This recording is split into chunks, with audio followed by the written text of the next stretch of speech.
accidentally broke the side door handle on my Mitsubishi Rosa, so let's fix it. It completely snapped, so the door wouldn't open properly, and I've been having to climb through the driver's door, which has not been fun with my ACL reconstruction because I can't bend my knee properly. So let's see if I can fix this. There's one. There's two. This is the third one. Should be able to take that clip off.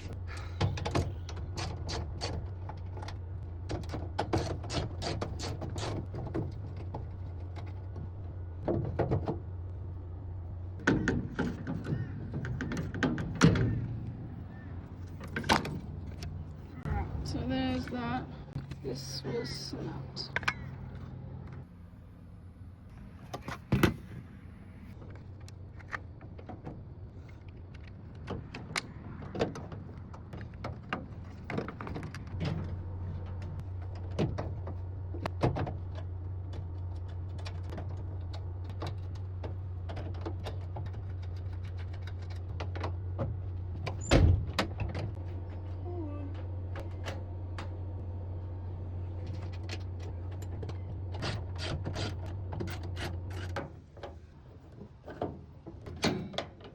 And just like that, the door handle has been fixed. Yay.